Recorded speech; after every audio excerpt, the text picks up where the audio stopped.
Hello, universe. Happy Wednesday. Tomorrow is the 4th of July. Do you have your plans ready? How is your week going? Halfway through week 2 of Shea Loss. I've gotten a lot accomplished this week.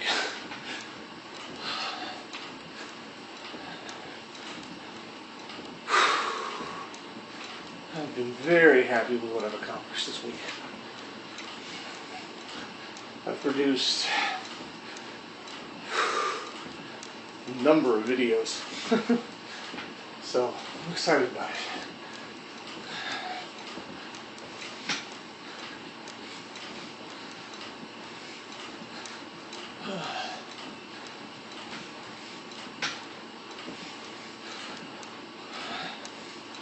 I'm getting closer too.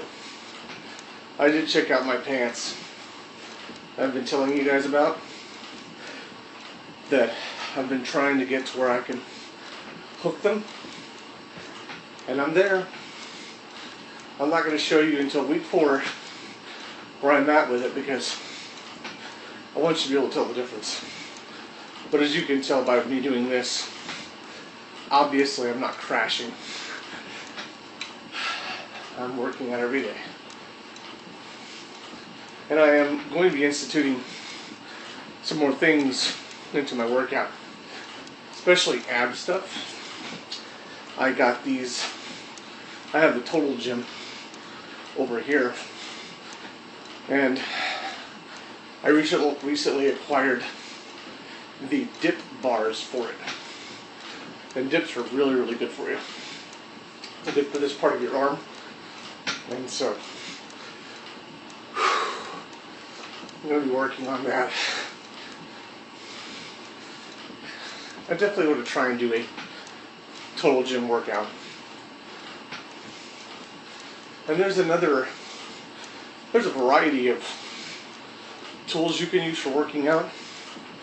Total Gym is just one of them. You know, there's the Bowflex. And then there's more simplistic versions of that, which is things like the rack and Iron Gym. Now, I happen to have the Iron Gym. I do that mostly for pull-ups, but it's a great device to have too.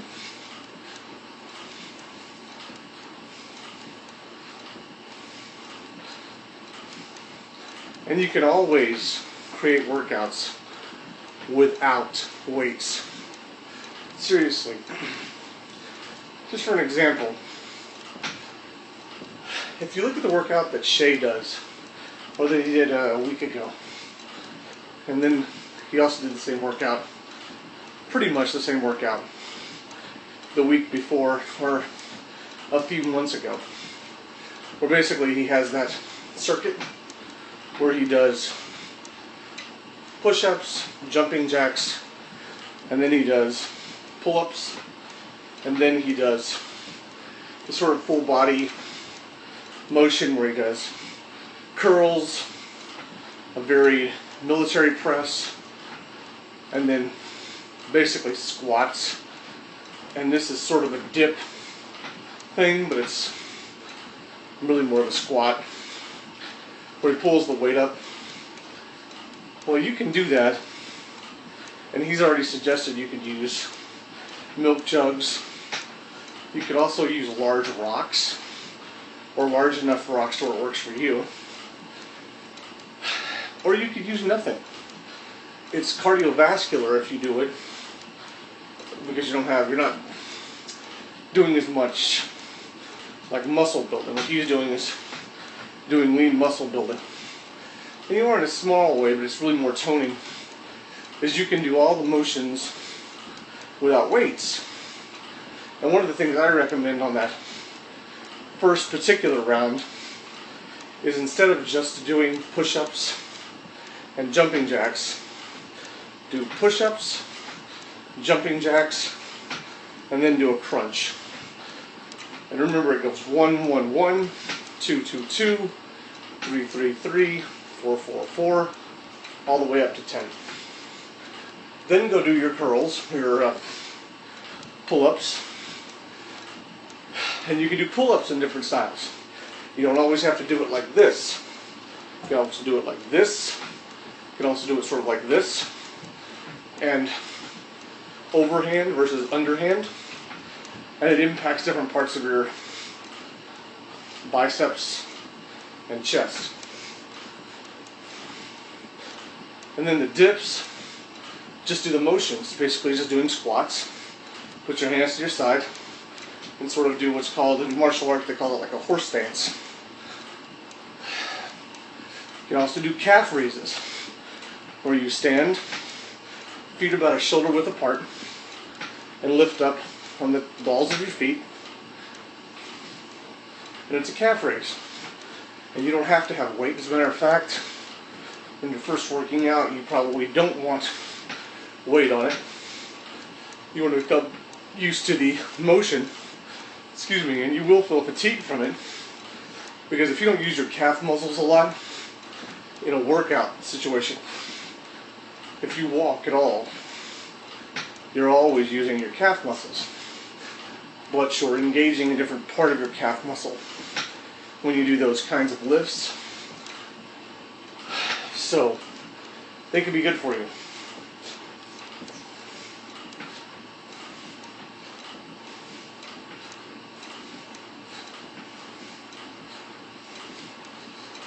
So try it that way if you don't have any of the workout equipment. It's basically just a cardio exercise. And the pull-up exercise, because I didn't really get into that. The pull-up exercise, well, like Shay said, you can find bars to work off of. Another alternative that you can consider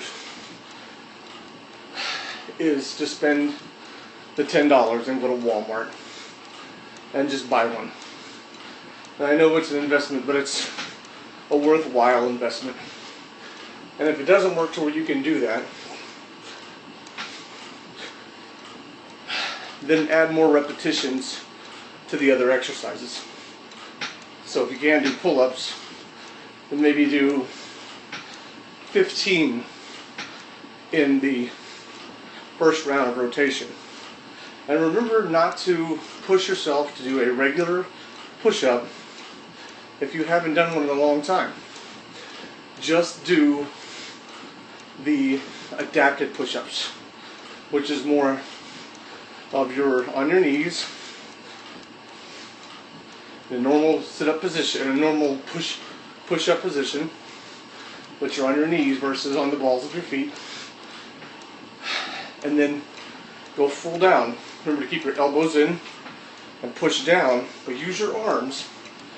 You want your arms to be in motion at your elbow joints, moving up and down, so that you're working this part of your arm up here. Don't use your body to lift up.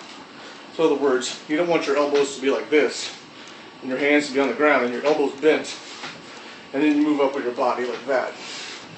Because that's not a push-up. It's really more of a body lift.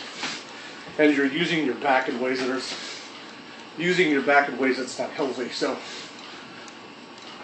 you want to push your arm out in an extension. Extend your arm from the elbow in the push-up.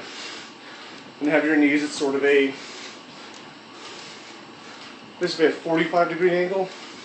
Actually, it's not 45, it's more like a 135-degree angle. In other words, if this is your chest, you want your legs sort of like this. A 45 is like that. That's 90. This is more of 135. So do that, and let your knees support the bottom part of your weight, and just work on lifting this part of your body with your arms. And like I said, if you can't do the pull-ups, then add 2 or 3, up to 5 to that round. And then move on to doing the last round where you do this, and then down, and pull back up, and just do the physical motion. It's basically a variation of cardio. And I really encourage people to find something that they enjoy doing or watching or listening to while they're engaging in those activities. Because people tend to get demotivated, if that's a word, or lose inspiration because they have silence around them. As much as we may say we like to work in silence, a lot of people feel the time drag when they're working out, and they need something to encourage them. So definitely listen to music, watch a TV show,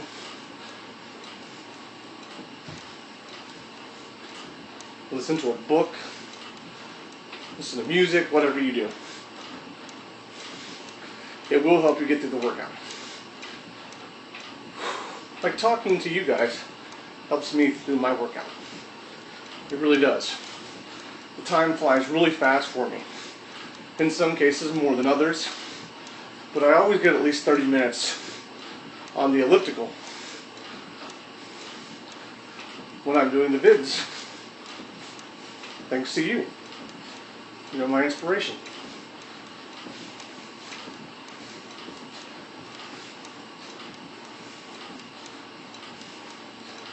Just don't give yourself excuses. You can't get outside because of the weather, and please, please be careful. Right now, especially, depending on where you live. Because there are people dying as a result of the extreme high levels of heat and humidity. So please don't overexert yourself in the heat. Get inside your home. And if you don't have a fan and you don't have air conditioning, get a fan. Please get a fan. And if even still your fan is not providing enough cool air for you to endure, go somewhere. Go to a mall, go to a store that has good air conditioning, and just browse around. Get out of the heat as much as you possibly can. And you're still getting cardio work, especially if you leave your home, because you're in motion. The heat is even more dangerous, in my opinion, than the cold. So please take care of yourself. Please. I've been so sad to hear about the people who've been suffering massive heat strokes and dying as a result of overexposure to heat. And you can with the cold as well. But I believe people endure the cold better than they do the heat.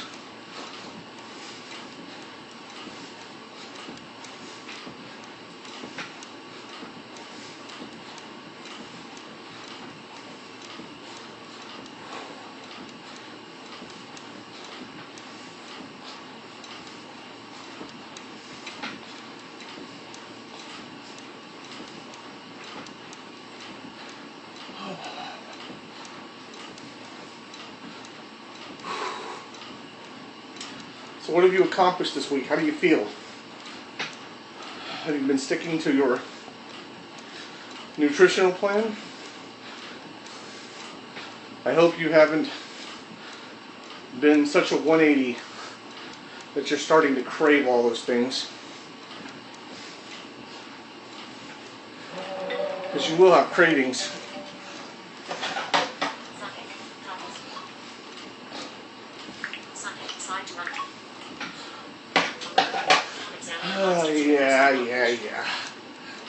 Yeah. My phone's talk too much.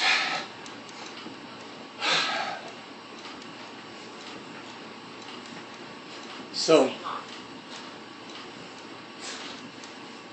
my phone's having moments. So, please get out there and take care of yourselves in this heat. But do make the effort. Don't make excuses not to be in motion. Because you can always find a way to be in motion. And sometimes it's as simple as just walking around the mall. I know you may not think that. You may not feel like, oh, is that really cardio? It absolutely is. Let's say you live a quarter mile down the road from Walmart, which I do. I get out and walk to Walmart sometimes. Just as a bonus exercise. Because if it's a quarter mile down the road, then obviously it's a half-mile round trip. And you would be surprised how much motion goes in to just browsing in Walmart. Because you're standing on your feet. We constantly are walking in circles at Walmart, especially at the mall. My God. Do you know how many calories you burn walking around the mall? Just don't walk around the food court section and keep grabbing funnel cakes or ice cream or cookies or burritos. Grab something like a glass of water and browse your favorite stores for a couple of hours. You do burn calories doing it. You really, really do. There are so many ways. And just like I mentioned with one of the YouTubers I mentioned 4 or 5 days ago, you can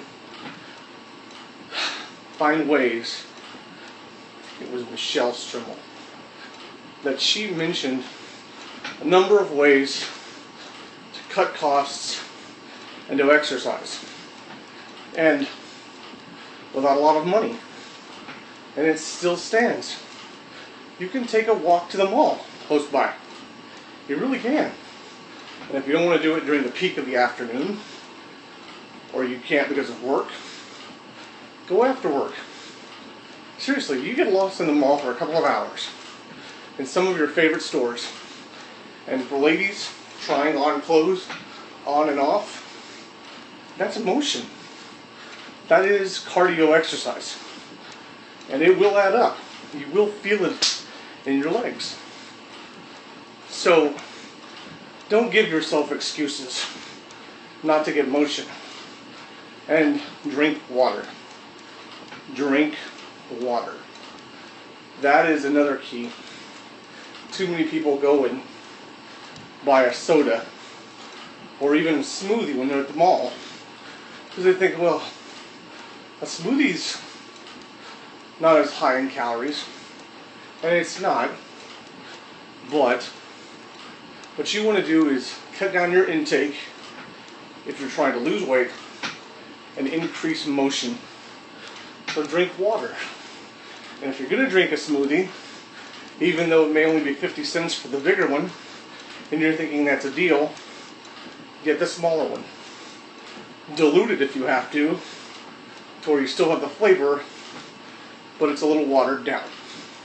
There are solutions that do not require you to do 180-degree flips,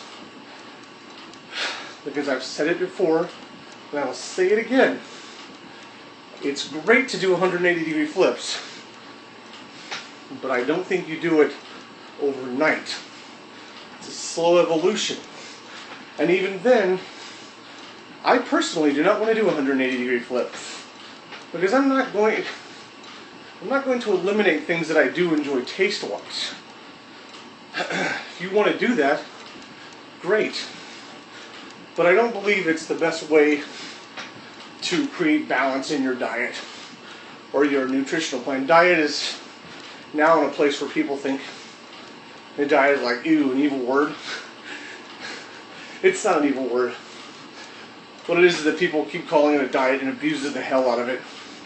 Because they're like, okay, you gotta cut out this, you gotta cut out this, you gotta cut out this. What you need to do is cut it down, not cut it out. I mean, just look at Shay and all these other people. If you really pay attention, they talk about, oh, well, I guess I cheated, I had this. Well, then don't cheat.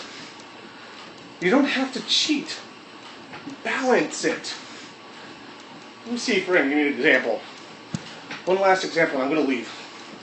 I swear, but I really care about people not overdoing it, and then they flip so fast this way that what happens is their momentum, and I don't have this double jointed, but they flip 180 degrees this way, but they go so fast that the 180 propels them back around to a 360. So, water down a concentrate juice just so you get flavor in the background. Or buy small portions. For example, they have like Nesquik at Walmart. And you can buy small versions of these juices of, cran apple and like grape juice and all kinds of things at Sam's Club or Costco. And they're like 140 calories. And it gives you a chance to have something you enjoy the flavor of without going overboard. So don't, in a way I'm saying don't starve yourself. And don't just rip yourself or drop things cold turkey. Because in the end, I do believe you'll flip back around. Because it's proven in science that people who do full 180s inevitably fall back to the other side and do a 360 because they didn't slowly wean themselves off things or they didn't create a balance in their diet. So please just really seriously consider that and do that. The 5-week challenge is really an effort towards a habit change. You don't want it to be, okay, I worked out for 5 weeks, and now I'm going to have Oreos and Chips Ahoy and ice cream. Make it a balanced shift, and you'll see results. Every day, small steps make huge differences. All right, I'm out of here. Please, lovely people, please, everybody. It's just like patterns in everything. We can evolve. People hear me sort of go off on tangents and think I may think that people are lesser than others. No, I really don't. We all have the ability to evolve. I'm evolving every day. You don't think I believe me? In the way I use words, I learn from you, and I learn by watching the way I interact. Slow evolution will make big changes overall. And that's what we need to do as individuals and as a family and a community and as a nation and as a world. And we will get there. Slowly, but determined. Okay. I went over. All right, take care of yourself. I gotta go. Take care of yourself. I'll see you tomorrow. Live with passion.